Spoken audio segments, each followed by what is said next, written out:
Good day mga ka-idol! Update tayo sa PBA. Maglalaban nga ngayong Wednesday ang Northport Batavia kontra sa Blackwater Bossing sa first game. Samantala sa second game, ang Rain or Shine ni Last Two Painters kontra sa Tropang Giga. At update din tayo sa Enlexod Warriors. Matapos nga kunin nila sa pre-agent market si Dave Marcelo. Agad-agad pinapirma ito ng kontrata or extension contract na 1 year para sa Enlexod Warriors para sa kanilang big man rotation. Inaasahan na malaki ang maitutulong ni Dave Marcelo sa rotation ng NLEX Warriors, lalong-lalo na ang head coach ng NLEX ay si Frankie Lim, na kung saan siya rin ang naging head coach ni Dave Marcelo noon nasa college pa ito, at inaasahan na magkakaroon talaga ito ng playing time.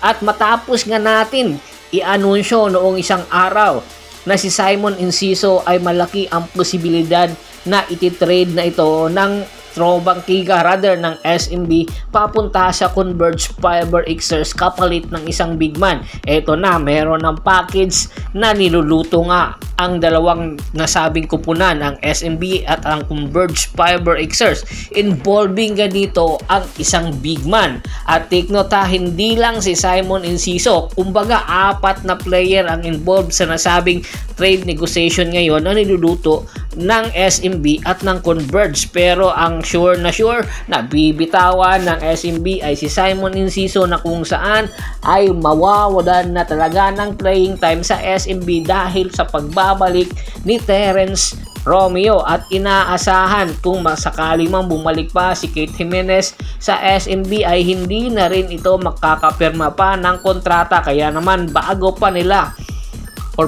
ma-expire ang kontrata ni Simon Enciso, ipapabigay na ito sa Converge at isasama daw sa package ay si Vic Manuel. Matatandaan, ilang buwan nang hindi nakakapaglaro si Vic Manuel dahil sa iniindang injury.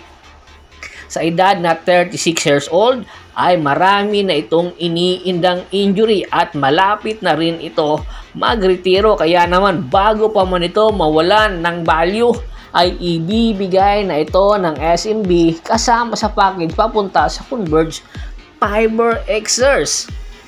Ang trade negotiation nyo ng Converge at ng SMB, pagpaplano ito para magpabata sa lineup ng SMB, na kung saan karamihan nga ay nagkakaedad na, katulad na lang ni Chris Ross, Marcio Lassiter, Junmar Fajardo, Terence Romeo, Muala Tautua. Iilan lang ito sa mga player na magkakaedad na at unti-unti nang bumababa ang kalidad at minuto, kaya naman bago pa mangyari ay i-acquire na ng SMB ang kanilang rookie ng Converge Fiber Xers na si Shawnee Winston.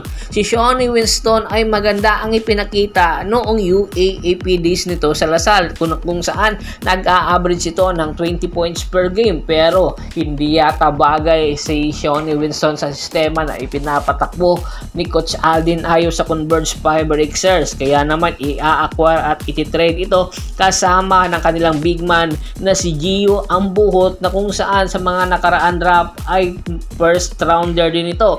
Tila rin hindi nabibigyan ng minuto dahil na rin sa hindi magandang ipinapakita sa practice ng Converge Fiber Xers, kaya naman bago pa mawala ng kumpiyansa sina Shawnee Winston at Gio Ambuhot pa sa Converge Fiber Xers ay ipamibigay na nila ito papunta ng SMB at ipapalit si Vic Manuel. Malaki ang may tutulong ni Vic Manuel sa Converge Fiber Xers dahil ang Converge Fiber Xers ngayon ay walang veteranong big man. Kinakailangan ng veteranong big man na magkukumplement kay Justin Arana.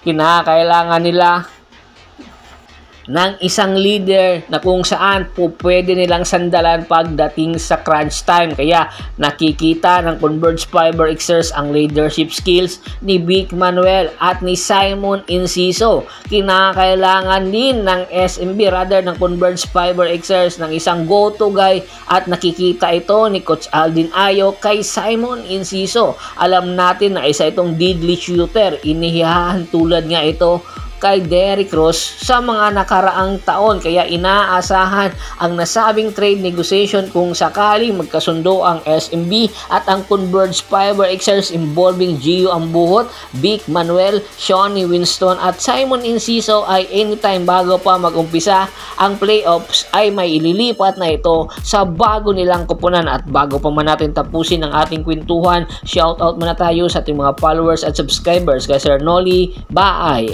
Ann Beck, Roger Katigbak, Domingo Ubuob, Ronald Bersubidad, Kagawad Katsakino Dukusin ng Hagonoy, Bulacan, sa Alon Family, Luis Alon, Anthony Lucky Alon, Ricky Lanza ng Ricky Rider TV ng Tansa Cavite at si Mr. Julius Roche. Marami pong salamat sa walang sawa niyong pagsuporta. This is Percival Monteron at your service. Huwag niyo pong kalimutan i-like, i-share at ang Facebook page ko. Ganon din po sa Facebook page ko na bago, Half-Price PH, at ganon din po sa YouTube channel ko. Hanggang sa muling kwentuhan. Maraming salamat po.